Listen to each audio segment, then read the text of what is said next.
This week on Outdoor Oklahoma, some call it the Super Bowl of fishing. Each year, it's the biggest fishing event in the world, and it's coming to Oklahoma in February on Grand Lake. It's the Bassmaster Classic, and today we'll look at what it takes to host such a huge event and learn why Grand Lake is considered one of the top bass lakes in the country. From the Oklahoma Department of Wildlife Conservation, Outdoor Oklahoma.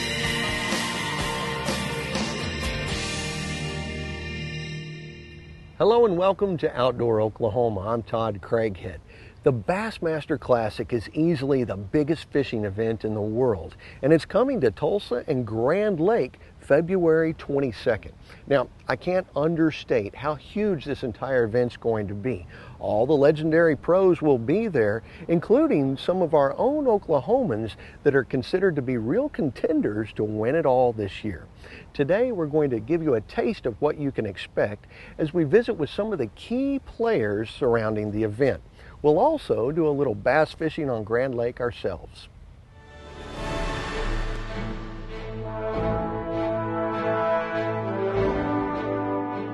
The Bassmaster Classic is often described as the Super Bowl of bass fishing.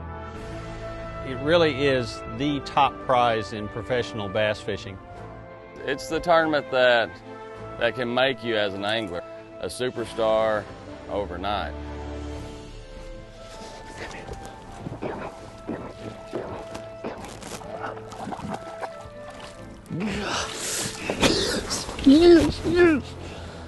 This is the best of the best. It's easily the biggest fishing event that will ever come to Oklahoma.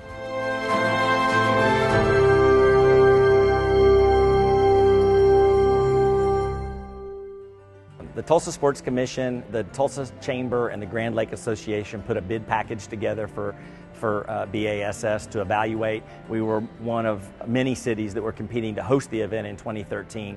For Tulsa, it's huge in relationship. It puts us on the map in the bass world. It also puts Tulsa in the spotlight with ESPN, the industry as well, the manufacturers, and there's lots of it here in Oklahoma and this region. So it kind of makes Tulsa for that week the epicenter of bass fishing and all that kind of happens around that industry. We have a world-class fishery with Grand Lake.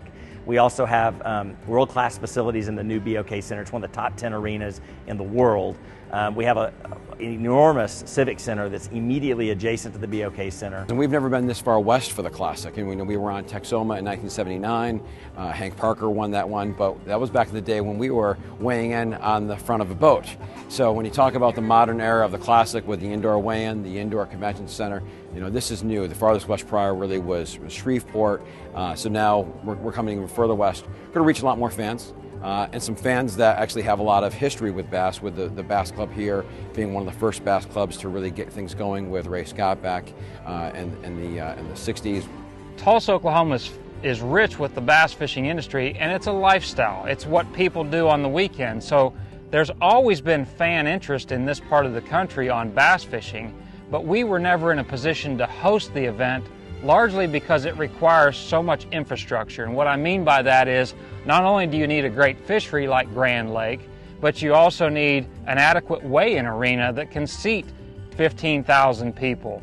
You got to have airports, restaurants, eateries. So finally, really, when we got the BOK arena, that was the missing piece of the puzzle that we needed to be able to put our hat in the ring to host an event of the Bassmaster Classic's magnitude. There's no question that public investment in facilities is super important to be able to attract these large events and these conventions, which boosts our local economy and our state economy. I think they saw that this is a great opportunity, not just for the anglers, but for their brand as well. So we're excited to be back here and reach some new fans that really may have not seen the Classic before. They've seen it on TV. We have 10% of our Bass membership that live within a 300-mile drive of here. So you put those numbers together, and it's going to be an exciting Classic. It's a really neat event that does have an electricity about it. People that fish and fish for bass are passionate about what they do, and when they see that spectacle all in one venue, the Bassmaster Classic, I think they'll be surprised at what a big deal it really is. There are a few gold standards out there. The Stanley Cup, the World Series, the Super Bowl, and the Bassmaster Classic.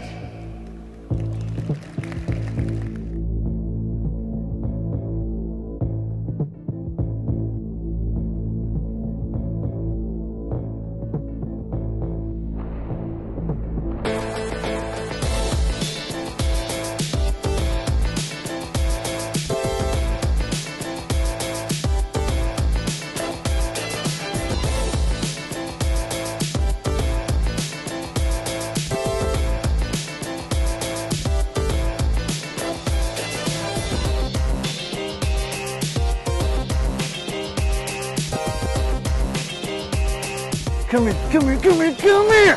Yeah!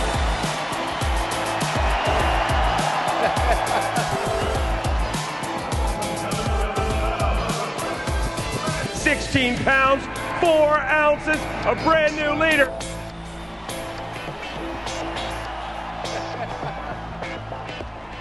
All right. Ever since I was a little kid, I've dreamed of winning a Bassmaster Classic. You'd see a shooting star, you'd just, make silly wishes. It's always been to win the Bassmasters Classic. It's one of those things that would just mean the world to me.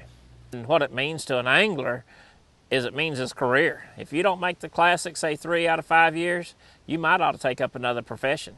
It is something you need to make pretty often. It's the tournament that can make you as an angler. I mean, you cannot win any other tournament in your life, and all of a sudden, boom, you get in the Classic, you happen to win it, and you're a superstar. It's an event that can make a guy a superstar overnight. One of these gentlemen is about to become Bassmaster Classic Champion. He is 35 pounds, 8 ounces. Needs 12.8 to win it. Is it Chris Lane or Greg Vinson? Looking for 12.8.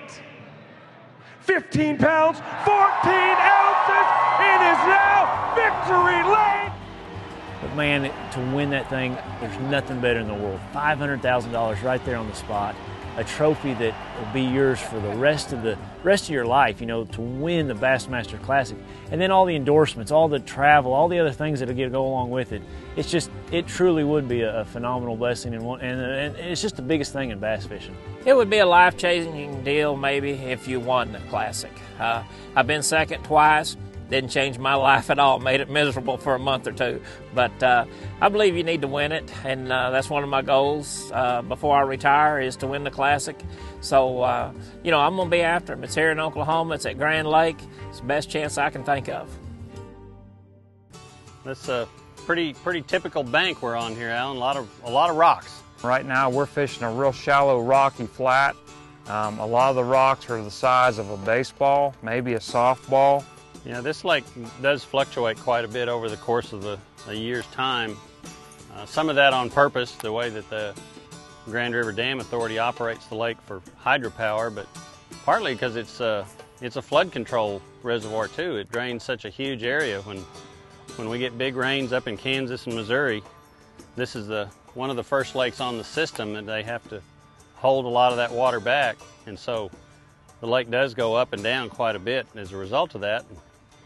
You wind up with a situation that it's just very, very difficult to get aquatic plants established on shorelines where you've got half of the year they're high and dry, and the other half of the year they may be 7, 8, 10 feet underwater.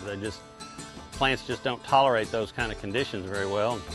Grand Lake is one of those lakes that doesn't have any aquatic vegetation, which, as far as the top 10 lakes in the country, is rather unusual. Grand is probably the best lake in the country that doesn't have any kind of aquatic vegetation. Top pros that have toured and fished in lakes, reservoirs, rivers all over the country will tell you that for a reservoir that has no aquatic vegetation, which always seemingly leads to great fishing, it's the best non-grass lake in the country. I fished at Grand a lot, and it blows my mind with the pressure it gets from the anglers, how it can keep putting out a 4 to 5 pound average all the time. Even though it's an old reservoir that lacks vegetation and has an awful lot of tournament fishing pressure on it, it continues to produce large stringers of largemouth bass weekend in and weekend out. And it's just the forage, the lake itself is just a clean, pure lake.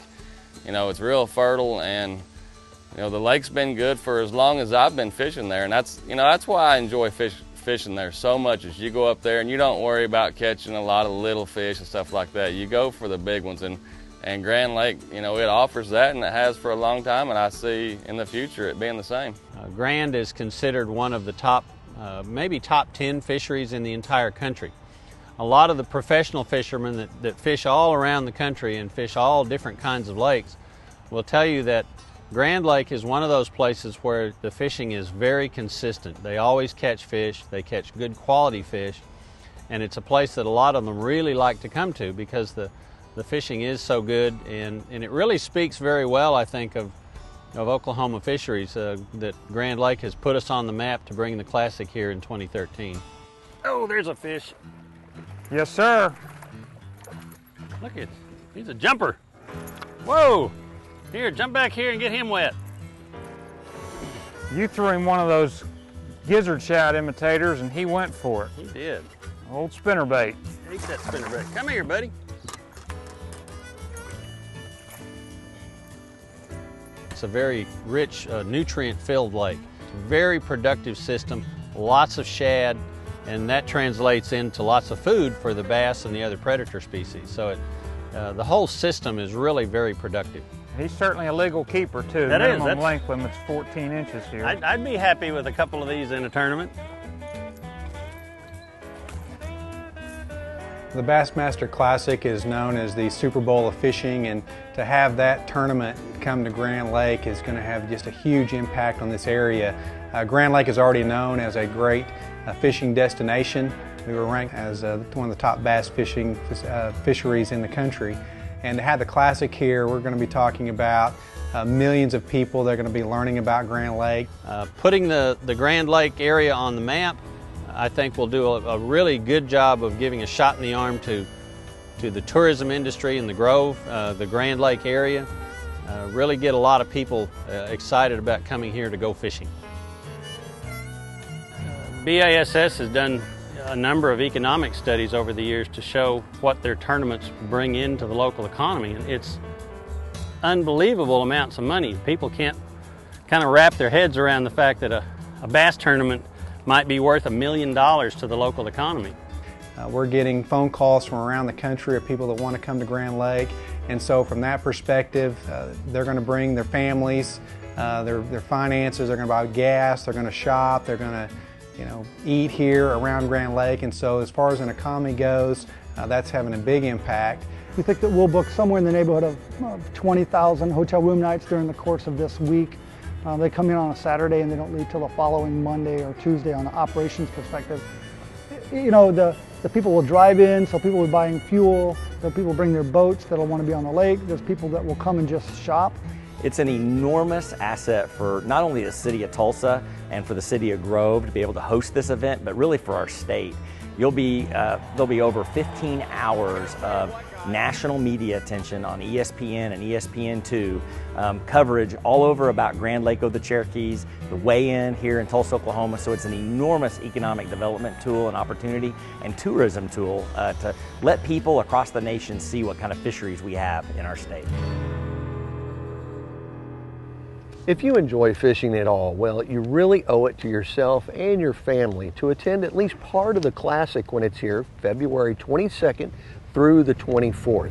When we come back, we'll look at what it's going to take to win it all this year, right after this week's Outdoor News Report. A big part of the Classic each year is the Outdoor Expo. Now, it'll be held at the Tulsa Convention Center.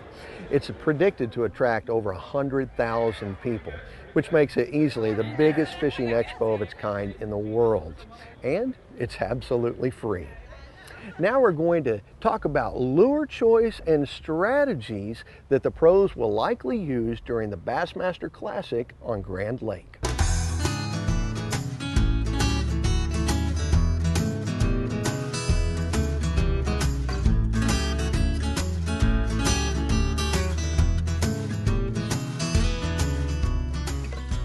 So you might ask, what are these guys going to use? What lures are they going to use in February to try to win $500,000 in the Bassmaster Classic, the biggest bass tournament on earth? I would guess if you were to survey all the serious bass fishermen in this part of the state or this region, probably the #1 lure that they'll choose first will be a suspending jerkbait. And the reason for that's pretty simple. Number one, it's got a great history on Grand Lake. And if you notice, I said suspending. A lot of the fish in those 40-degree water temperatures are not necessarily oriented to the very bottom or obviously oriented toward the surface. They're actually on these 45-degree rocky banks, and they're kind of hanging in the water column. And a bait like this will suspend 3, 4, 6, 8 feet deep not on the bottom, not on the surface. So a suspending jerkbait, if you were doing a survey, will probably be the #1 choice of lures that might win the Bassmaster Classic in February. Secondly, a bait that's become very popular in recent years. This is a small version, but a swim bait, a soft plastic swim bait that obviously does a great job of impersonating the many gizzard shad that are present here in Grand Lake.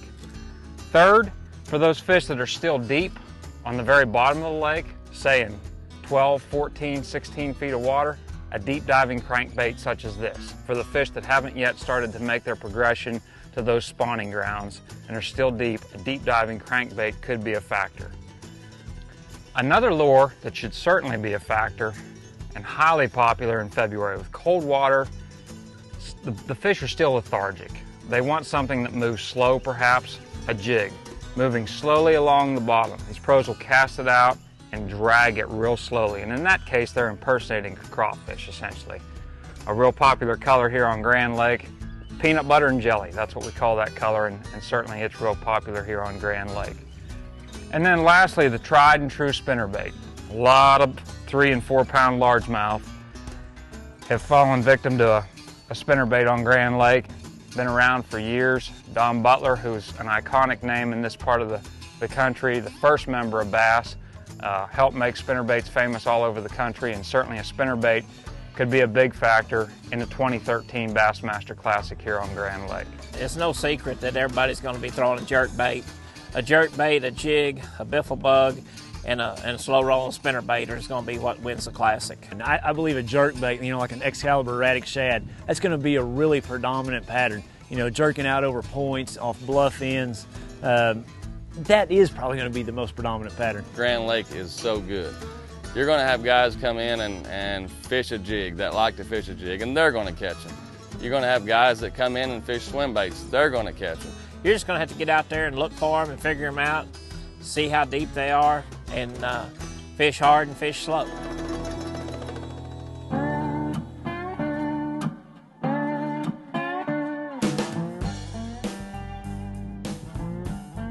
Gene, the cool thing about this log right here is it's stuck there. It's actually only laying in a foot of water on that rocky shoreline, but right to the right, it's like 5 and 6 feet deep. I'll throw my crankbait down there, see if we can catch one.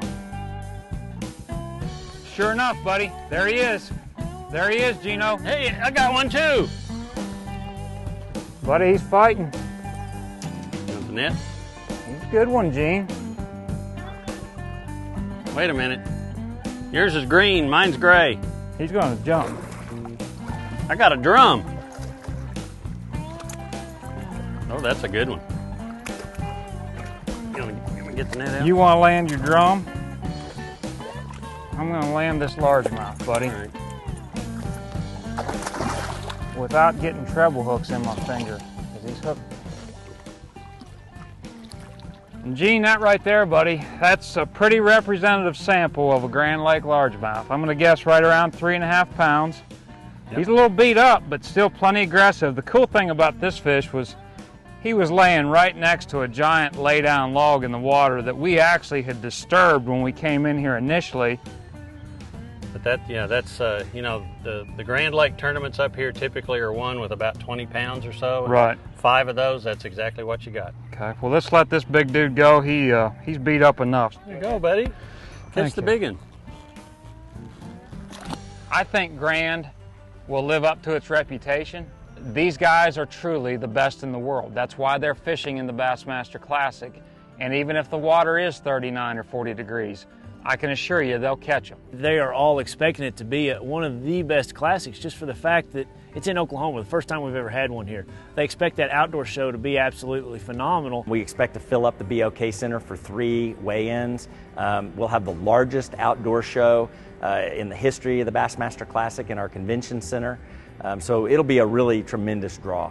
In the long run, I think all this is going to do is kind of open the door. And I think a lot of folks will realize what we've got here in Oklahoma. And I don't look at this as being the only Bassmaster Classic to come to the state. I think it's just the first one that we'll have here in many years to come. I think there'll be more opportunities like this.